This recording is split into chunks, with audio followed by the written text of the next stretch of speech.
Hi കൂട്ടുകാരെ, എല്ലാവർക്കും സ്വാഗതം. അപ്പോൾ ഇന്നൊരു ഞായറാഴ്ച ദിവസമാണ് കേട്ടോ. ഞായറാഴ്ച ദിവസം രാവിലെ എഴുന്നേൽക്കാൻ വലിയ പാടുള്ള കാര്യമാണ്. കാരണം ബാക്കി എല്ലാ ദിവസവും രാവിലെ എഴുന്നേറ്റ് ഞായറാഴ്ച ദിവസമാണ് ഇച്ചിരി താമസിച്ച് എഴുന്നേൽക്കുന്നത്. പക്ഷേ ഈ ഞായറാഴ്ച ദിവസം നേരത്തെ എഴുന്നേറ്റേ പറ്റത്തുള്ളായിരുന്നു. കാരണം മോളെയും കൊണ്ട് ഹോസ്പിറ്റലിൽ പോകണമായിരുന്നു, ഡെൻ്റൽ ക്ലിനിക്കിൽ പോകണമായിരുന്നു. അവിടെ പല്ല് കമ്പി ഇടാനുള്ളത് സ്റ്റാർട്ട് ചെയ്തിട്ടുണ്ട്. അപ്പോൾ ആദ്യം പല്ലെടുത്തു, പിന്നെ സ്ക്രൂ പിടിപ്പിച്ചിട്ടുണ്ട്. പിന്നെ ഇനി ഓരോരോ ഘട്ടം ഘട്ടമായിട്ട് അവർ ചെയ്യത്തുള്ളൂ. അപ്പോൾ രാവിലെ 8:50 അവിടെ എത്തണം. അതുകൊണ്ട് തന്നെ രാവിലെ എഴുന്നേറ്റ് കുളിച്ച് നേരെ ഒന്ന് മുറ്റത്തോട്ടൊക്കെ ഒന്ന് ഇറങ്ങി നിന്നു. വിളക്ക് കത്തിക്കത്തില്ല, ഇപ്പോൾ കുറച്ച് ദിവസത്തേക്ക് ഇനി വിളക്ക് കത്തിക്കത്തില്ല.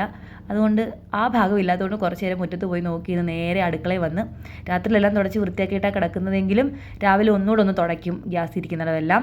നേരെ വന്നു നാരങ്ങയിട്ട് വെള്ളം തിളപ്പിക്കാൻ വെച്ചു. രാവിലെ നാരങ്ങയിട്ട് വെള്ളം തിളപ്പിച്ചിട്ട് തേനൊഴിച്ച് കുടിക്കും. അത് കഴിഞ്ഞ് കഞ്ഞിക്ക് വെള്ളം വെച്ചു. അന്നേരത്തേക്ക് മോൾ എഴുന്നേറ്റ് വന്നു. അച്ഛയും ചെറിയ ആളും എഴുന്നേറ്റ് വന്നില്ല. ഞാൻ വിചാരിച്ചു ഞങ്ങളുടെ ഒരുവിധം ജോലി ഒതുക്കുമ്പോഴത്തേക്കും അവർ എഴുന്നേറ്റ് വരട്ടെ. പിന്നെ പെട്ടെന്ന് ഞാൻ തുണിയെല്ലാം എടുത്ത് വാഷിംഗ് മെഷീനകത്ത് ഇട്ടു. കാരണം നമ്മൾ തിരിച്ചു വരുമ്പോഴത്തേക്കും അത് വാഷായിട്ട് കിടന്നുള്ളൂ. അപ്പോൾ എടുത്ത് വിരിച്ചാൽ മതിയല്ലോ. ഞായറാഴ്ച ദിവസം എന്തൊക്കെ ജോലികളുണ്ടോ അതെല്ലാം ഒന്ന് ചെറുതായിട്ട് ചെയ്ത് തീർത്തെല്ലാം ക്ലീനാക്കിയൊക്കെ ഇടണമെന്ന് വിചാരിക്കുന്ന ദിവസമാണ്. പക്ഷേ ഇന്നിങ്ങനെ പോകേണ്ടത് കൊണ്ട് അതെല്ലാം പെൻഡിങ് ആയി.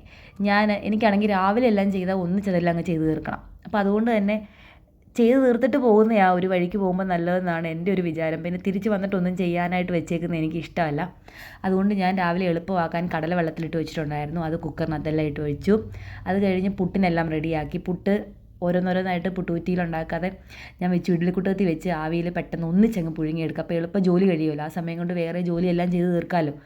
സമയം പെട്ടെന്ന് ലാഭിക്കാൻ വേണ്ടിയുള്ള ഈസി പരിപാടികളാണ് ഇതെല്ലാം. അതിനുശേഷം കടലയ്ക്കകത്തേക്ക് മസാലയെല്ലാം ചേർക്കാൻ വെച്ചു. ഞാൻ തേങ്ങാപ്പീരി ഒന്നും വറുത്ത് ചേർത്തില്ല. ചിലപ്പോൾ ചേർക്കും, ചിലപ്പോൾ ഇങ്ങനെ ഉണ്ടാക്കത്തുള്ളൂ. അപ്പം എന്താണോ തോന്നുന്നത് ആ രീതിയിലാണ് അന്നേരം ഉണ്ടാക്കുന്നത് കേട്ടോ. അതിനുശേഷം പാത്രം എല്ലാം കഴുകി പെറുക്കി വെച്ചു. പാത്രവും കഴുകി ഇവിടെ എല്ലാം തുടച്ച് മുറ്റം തൂക്കണം, പെരയ്ക്കകം തൂക്കണം, പിന്നെ മോളെ എല്ലാം ഒരുക്കണം, വല്ലതും കഴിക്കണം. ഇതെല്ലാം കഴിഞ്ഞിട്ട് 8:50 അവിടെ ചെല്ലുകയും വേണം. കാരണം കറക്റ്റ് സമയത്ത് നമ്മൾ ചെന്നില്ലെങ്കിൽ പിന്നെ നമ്മളവിടെ ഇരിക്കേണ്ടി വരും. ഒന്നാമത് രാവിലെ തൊട്ടേ ആളാണ്. അപ്പം ഞാൻ പെട്ടെന്ന് മുറ്റമൊക്കെ തൂക്കാനായിട്ട് ഇറങ്ങി. ഈ മാവല ഇങ്ങനെ പൊഴിഞ്ഞു വീഴുന്നതുകൊണ്ട് 2 നേരവും തൂക്കണം. അല്ലെ വിളക്ക് കത്തിക്കുന്നത് 2 സമയം തൂക്കുമായിരുന്നു. ഇപ്പോൾ വിളക്ക് കത്തിക്കണ്ടെങ്കിലും ഈ മാവല കൊഴിഞ്ഞു വീഴുന്നതുകൊണ്ട് 2 നേരം തൂക്കണം. ഞാൻ പെട്ടെന്ന് മുറ്റവും തൂത്ത് പെരയ്ക്കകവും എല്ലാം തൂത്തുവാരി വൃത്തിയാക്കിയിട്ട് പോകാമല്ലോ എന്ന് വിചാരിച്ചു. അങ്ങനെ എല്ലാം കഴിഞ്ഞ് ഫുഡും കഴിച്ച് ഞങ്ങൾ ഒരുങ്ങി ഇറങ്ങി. ഇനി നേരെ ഹോസ്പിറ്റലിലോട്ട് ചെല്ലണം. ഞങ്ങളിവിടെ അടുത്തുള്ള ഒരു ഡെൻ്റൽ ക്ലിനിക്കിലാണ് പോകുന്നത്. ശ്രീകൃഷ്ണ എന്നാണ് ക്ലിനിക്കിൻ്റെ പേര്. അവിടെ എല്ലാ ഫെസിലിറ്റീസും ഉണ്ട് കേട്ടോ, സർജനും എല്ലാം ഉണ്ട്. അത് മാത്രമല്ല കുഞ്ഞുങ്ങളെ ഷടപടേന്ന് എല്ലാം കൂടെ ഒന്നിച്ച് ഓരോ ഘട്ടം ഘട്ടമായിട്ടാണ് ചെയ്യുന്നത്. മോടെ തന്നെ ഇപ്പോൾ ആദ്യം പല്ല് എടുക്കാനുണ്ടായിരുന്നു, പല്ലെടുത്തു, പിന്നെ മുത്ത് പിടിപ്പിച്ചു. ഇന്നിപ്പം മേളത്തെ പല്ല് മാത്രമാണ് കെട്ടിയത്. നമുക്ക് ഒരുപാട് വീഡിയോ അകത്ത് എടുക്കാൻ പറ്റില്ല, അതുകൊണ്ട് കുറച്ച് മാത്രമേ ഞാൻ എടുത്തിട്ടുള്ളൂ. അപ്പം മേളത്തത് കെട്ടിയിട്ട് ഞങ്ങൾ തിരിച്ചിറങ്ങി. ഇനി വ്യാഴാഴ്ചത്തേക്കാണ് അടുത്ത ടൈം തന്നേക്കുന്നത്. കാരണം അപ്പം ചെല്ലുമ്പോഴായിരിക്കും താഴത്ത് ഇടുന്നത്. അപ്പോൾ തിരിച്ച് വന്നപ്പോൾ ഉച്ചക്കത്തേക്ക് കുറച്ച് കറി വെക്കാൻ എന്തെങ്കിലും വേണം. അപ്പോൾ അത് മേടിക്കാൻ അച്ഛയും കുഞ്ഞും കൂടെ പോകാൻ നിൽക്കും. അത് കുഞ്ഞു എന്തായാലും വണ്ടിയിൽ കയറിയതല്ലേ. അപ്പോൾ പിന്നെ കൊച്ചു വിചാരിച്ചു ഇനിയിപ്പം അതുകൂടെ കറങ്ങിയിട്ട് വരാം. തിരിച്ച് വന്നപ്പോഴത്തേക്കും വാഷിംഗ് മെഷീനിൽ തുണിയെല്ലാം എടുത്ത് വെളിയിൽ കൊണ്ട് ഉണങ്ങാനിട്ടു. അപ്പോൾ കൊച്ചുമ്മ ഓടി വന്നു ചെറിയ ചെറിയ തുണിയെല്ലാം വിരിക്കാമെന്നും പറഞ്ഞുകൊണ്ട്. അത് അവിടെ തോർത്ത് അവൾ എന്തെങ്കിലും മേടിക്കുക സമയം കൊണ്ട്. ഞാൻ പിന്നെ പെട്ടെന്ന് പോയി ചിക്കനെല്ലാം എടുത്ത് റോസ്റ്റാക്കി. അപ്പോഴത്തേക്കും കൊച്ചുമ്മ ടേസ്റ്റ് നോക്കാൻ വന്നു. ഇത് കൊച്ചുമ്മയുടെ മെയിൻ പരിപാടിയാണ്, ടേസ്റ്റ് നോക്കണം. ടേസ്റ്റ് നോക്കി ചോറ് ഉണ്ണാനെല്ലാം കൊടുത്തിട്ട് ഞാൻ നേരെ എൻ്റെ ദിനചര്യ കാര്യത്തിലേക്ക് പുറപ്പെട്ടു. ഇതെന്തുവാന്ന് ഞാൻ പറയുന്നില്ല, എല്ലാവർക്കും അറിയാവുന്ന കാര്യമാണ്.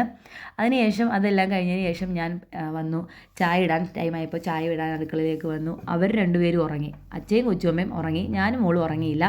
അതുമാത്രമല്ല മോൾക്ക് പല്ലിന് വേദനയായി തുടങ്ങുകയും ചെയ്തു. കാരണം മേളിലത്തത് മാത്രമേ കെട്ടിയിട്ടുള്ളെങ്കിലും അതിന് ആ ഒരു ചേഞ്ചസ് സംഭവിക്കുന്നതിൻ്റെ ഒരു വേദന ആ സമയത്ത് എന്തായാലും ഉണ്ടാവും. അപ്പം ലൈറ്റായിട്ടുള്ള ഫുഡുകളെ കഴിക്കാനും പറ്റത്തുള്ളൂ.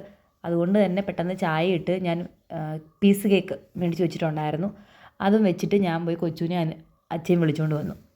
അവരുമായിട്ടിരുന്ന് ഒന്നിച്ച് ഞങ്ങൾ ചായ എല്ലാം കുടിച്ചതിന് ശേഷം കുറച്ച് നേരം ഇന്നിപ്പോൾ വിളക്കൊന്നും കത്തിക്കേണ്ടാത്തതുകൊണ്ട് കുറച്ച് നേരം കാര്യമൊക്കെ പറഞ്ഞ് ടി വിയും കണ്ടിരുന്നാണ് ചായ കുടിച്ചത്. വൈകിട്ട് വേറെ എന്തെങ്കിലും ജോലിയൊക്കെ ഉണ്ടെങ്കിൽ ഷടപടയെന്ന് ടി വി കാണാനായിട്ട് ഇരിക്കത്തില്ല. ചായ കുടിശീലം ഒന്നും ഇല്ല കേട്ടോ. ഇന്നിങ്ങനെ അണ്ണനും കൂടെ ഉള്ള ദിവസം അണ്ണനും കൂടെ വേണമെന്ന് പറയുമ്പോൾ ഞായറാഴ്ച എടുക്കും. അല്ലെങ്കിൽ മോള് അമ്മ ഇന്ന് ചായ ഇടണമെന്ന് പറഞ്ഞിട്ട് പോയാൽ അന്നത്തെ ദിവസം ചായ ഇടും. എനിക്ക് സ്ഥിരമായിട്ട് ചായ വേണമെന്ന് നിർബന്ധമൊന്നും ഉള്ള ആളല്ല, ഞാൻ കുടിക്കാറുമില്ല അങ്ങനെ ചായ. അതുകൊണ്ട് ആവശ്യമുള്ള സമയത്ത് മാത്രം. അപ്പോഴത്തേക്കും അണ്ണനെ ഉറക്കം എണീറ്റ് വന്നു. അതിനുശേഷം ഞാൻ പോയി തുണിയെല്ലാം പെറുക്കി ഇതെല്ലാം ഇനി മടക്കി വെക്കണം. എന്നിട്ട് മുറ്റം തൂക്കാൻ ഇറങ്ങി. ഞാൻ ഫ്രണ്ട് വശം തൂക്കുമ്പം അച്ഛൻ ഓടിപ്പോയി ബാക്ക് വശം എല്ലാം തൂത്ത് വൃത്തിയാക്കി. ഇവിടെ ഈ അത്തിമരത്തിൻ്റെ ഇല നന്നായിട്ട് കൊഴിയും. അപ്പോൾ അതെല്ലാം അണ്ണൻ തൂത്ത് വൃത്തിയാക്കും. അതിനുശേഷം ഒരു മരിപ്പുണ്ടായിരുന്നു. അപ്പോൾ അണ്ണൻ നേരെ അവിടോട്ടൊന്ന് പോയിട്ട് വരാം, അപ്പോഴത്തേക്ക് നീ റെഡിയായിട്ട് നില്ല്, ഞാൻ അപ്പോഴത്തേക്കും വന്നിട്ട് നമുക്ക് പുറത്ത് പോകാമെന്ന് വിചാരിച്ചു. കാരണം കുറച്ച് പച്ചക്കറി വാങ്ങണം, കുറച്ച് ഫ്രൂട്ട്സ് വാങ്ങണം. മോക്കിനി ലൈറ്റായിട്ട് എന്തെങ്കിലുമൊക്കെ ഉണ്ടാക്കി കൊടുക്കണ്ടേ. അവിടെ നിന്ന് പച്ചമരുന്ന് കടയിൽ കയറണമായിരുന്നു. അതിന് ഞങ്ങൾ രണ്ടുപേരോട് അതിനായിട്ട് ഇറങ്ങി. അപ്പോൾ ഇതൊരു ഞായറാഴ്ച ദിവസത്തെ ഒരു കൊച്ചു വീഡിയോ ആണ് കേട്ടോ. എല്ലാ കടയിലും കയറി എല്ലാ സാധനവും മേടിച്ച് ഞങ്ങൾ തിരിച്ച് വീട്ടിലേക്ക് വന്നു. അപ്പോൾ വീഡിയോ ഇഷ്ടപ്പെട്ട എല്ലാവരും ഒന്ന് ലൈക്ക് ചെയ്യുക, സപ്പോർട്ട് ചെയ്യുക, ഹൈപ്പ് ചെയ്യുക. അപ്പോൾ അടുത്ത വീഡിയോ ആയിട്ട് കാണാം. ടാറ്റാ.